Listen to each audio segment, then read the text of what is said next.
It's February the 23rd. Let's read the Bible. Friends, thank you so much for joining us. Has been a wonderful adventure so far. We've done Genesis, Exodus, Leviticus. We're in the middle of Numbers. We've done Matthew. We've done the first 15 Psalms. By God's grace, when we get to December, the end of December, we will have gone through the whole Bible. In case you're wondering, I know many people are joining us later, didn't start with us on January the 1st. Don't worry. All the videos are online. So you can watch any of the videos so far at keepbelieving.com, on Facebook, on YouTube, and the Rumble video platform. Now, if you don't know what to do, just go to keepbelieving.com. You can download the reading guide there, the daily readings, and also watch any of the videos. They're archived. They're free for you to watch. Watch them anytime, 24/7. And thanks also for sharing these videos with your friends. We also value the comments you make, the questions you ask, and I'm going to try to get around to answering or commenting on all of them that I can. Now today, Numbers 11, 12, and 13, we're coming onto firmer territory in the sense that we're coming into stories now. We're past the census and we're past the consecration and the putting together the tabernacle and that list of the offerings that each of the tribes made. Now we're coming into some stories. It was preparation for moving. We've done that. Now we're in the moving section, and then later we'll get to the preparation to move again. Numbers chapter 11. You would think, after all that God has done for his people, they'd be perfectly happy and just glad to be moving. But no, people are people. So we begin to read in Numbers 11. Now the people began complaining openly before the Lord about hardship. When the Lord heard, his anger burned, and fire from the Lord blazed among them and consumed the outskirts of the camp. Then the people cried out to Moses, and he prayed to the Lord, and the fire died down. So that place was named Taberah, because the Lord's fire had blazed among them. The riffraff among them had a strong craving for other food. The Israelites wept again and said, "Who will feed us meat? We remember the free fish we ate in Egypt, along with the cucumbers, melons, leeks, onions, and garlic. But now our appetite is gone, and there's nothing to look at but this manna." The manna resembled coriander seed, and its appearance was like that of bdellium.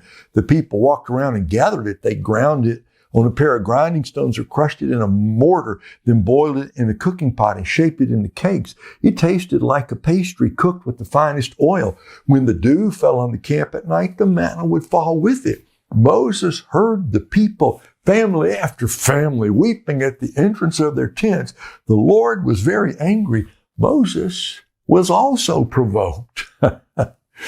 So Moses asked the Lord, "Why have you brought such trouble on your servant? Why are you angry with me? And why do you burden me with all these people? Did I conceive all these people? Did I give them birth so you should tell me, carry them at your breast as a nursing mother carries a baby to the land that you swore to give to their ancestors? Where can I get meat to give all these people? For they are weeping to me. Give us meat to eat. I can't carry all these people by myself. They are too much for me. If you're going to treat me like this, please kill me right now if I have found favor with you, and don't let me see my misery anymore." The Lord answered Moses, "Bring me 70 men from Israel, known to you as elders and officers of the people. Take them to the tent of meeting and have them stand there with you. Then I will come down and speak with you there. I will take some of the Spirit who is on you and put the Spirit on them. They will help you bear the burden of the people so that you do not have to bear it by yourself. Tell the people, consecrate yourselves in readiness for tomorrow, and you will eat meat because you wept in the Lord's hearing. Who will feed us meat? We were better off in Egypt. The Lord will give you meat, and you will eat. You will eat not for 1 day or 2 days or 5 days or 10 days or 20 days, but for a whole month, until it comes out of your nostrils and becomes nauseating to you, because you have rejected the Lord who is among you and wept before him. Why did we ever leave Egypt?" But Moses replied, "I'm in the middle of a people with 600,000 foot soldiers, yet you say I will give them meat and they will eat for a month. If flocks and herds were slaughtered for them, would they have enough? Or if all the fish in the sea were caught for them, would they have enough?" The Lord answered Moses, "Is the Lord's arm weak? Now you will see whether or not what I have promised will happen to you. Moses went out and told the people the words of the Lord. He brought 70 men from the elders of the people and had them stand around the tent. Then the Lord descended in the cloud and spoke to him. He took some of the Spirit who was on Moses and placed the Spirit on the 70 elders. As the Spirit rested on them, they prophesied, but they never did it again. 2 men had remained in the camp, one named Eldad and the other named Medad. The Spirit rested on them. They were among those listed, but had not gone out to the tent, and they prophesied in the camp. A young man ran and reported to Moses, Eldad and Medad are prophesying in the camp. Joshua, son of Nun, assistant to Moses since his youth, responded, Moses, my Lord, stop them. But Moses asked him, are you jealous on my account? If only all the Lord's people were prophets, and the Lord would place his Spirit on them. Then Moses returned to the camp along with the elders of Israel. A wind sent by the Lord came up and blew quail in from the sea. It dropped them all around the camp. They were flying 3 feet off the ground for about a day's journey in every direction. The people were up all that day and night and all the next day gathering the quail. The one who took in the least gathered 60 bushels, and they spread them out all around the camp. While the meat was still between their teeth before it was chewed, the Lord's anger burned against the people, and the Lord struck them with a very severe plague. So they named the place Kibroth Hattaavah, because there they buried the people who had craved the meat. From Kibroth Hattaavah, the people moved on to Hazeroth and remained there. Numbers 12. Miriam and Aaron criticized Moses because of the Cushite woman he married, for he had married a Cushite woman. They said, does the Lord speak only through Moses? Does he not also speak to us? And the Lord heard it. Moses was a very humble man, more so than anyone on the face of the earth. Suddenly, the Lord said to Moses, Aaron, and Miriam, you 3 come out here to the tent of meeting. So the 3 of them went out. Then the Lord descended in a pillar of cloud, stood at the entrance to the tent, and summoned Aaron and Miriam. When the 2 of them came forward, he said, listen to what I say.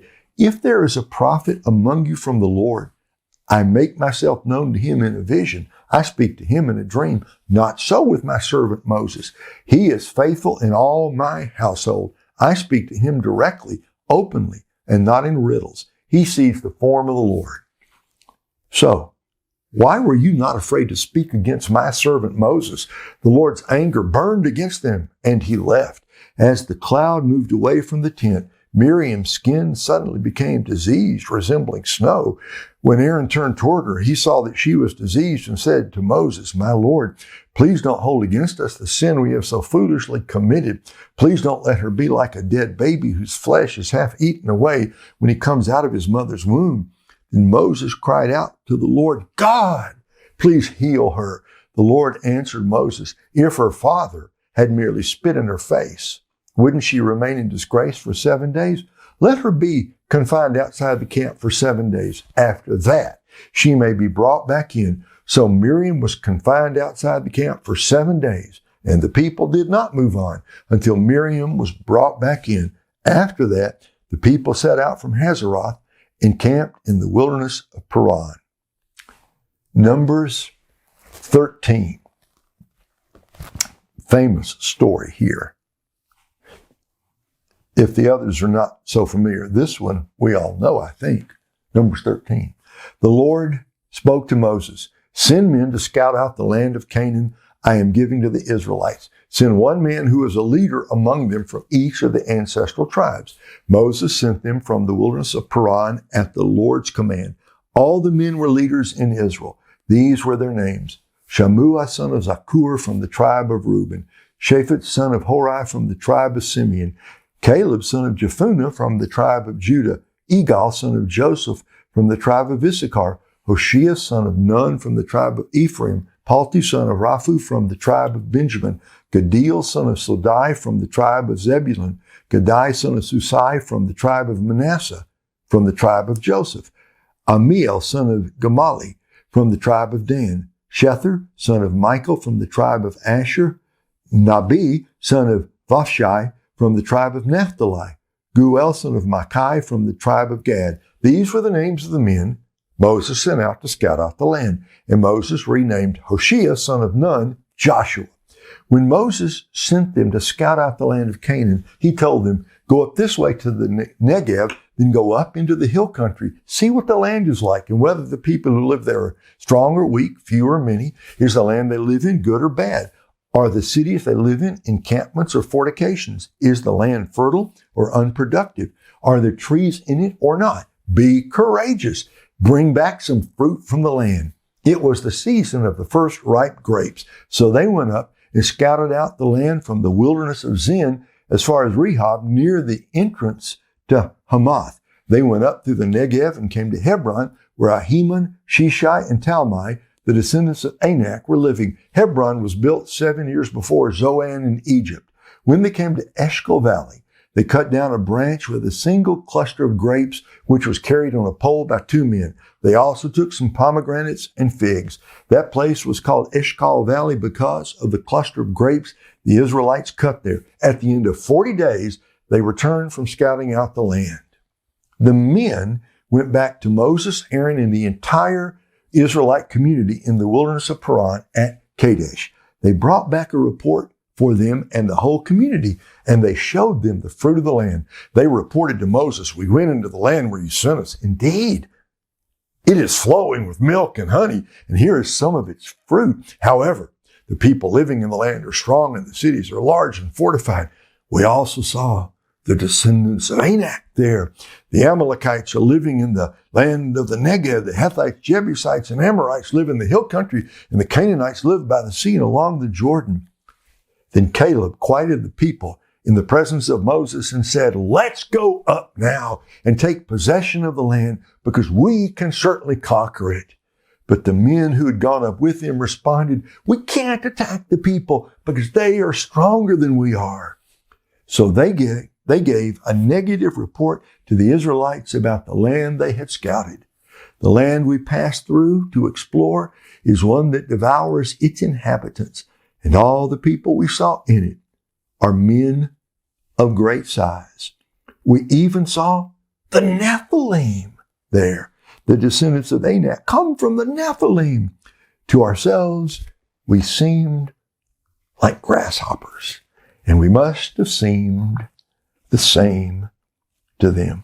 It all depends on your point of view. It's the end of the reading for today. What are you going to see today? If all you do is look at life with the eyes of flesh, you'll see nothing but problems and giants. And even when you have the promises of God, you'll find 1,000 reasons not to believe. You know, when you want to doubt, you'll always find reasons to doubt. But if your heart is focused on the Lord, you'll find a way to believe. You see what you want to see, you do what you want to do, and you believe what you want to believe. So what will you see today? Whose word will you believe today? Focus on the world, you'll be intimidated by the world. Focus on the Lord, you'll believe what He said, your life will be completely different. Go out and have a great day, because the Lord is going with you. God bless you, folks. We're in the middle of Numbers. There's a lot more stuff to come. Exciting stuff just dead ahead of us here in this book. Go out and have a great, God-blessed, faith-filled day. Come back tomorrow. We'll do it again.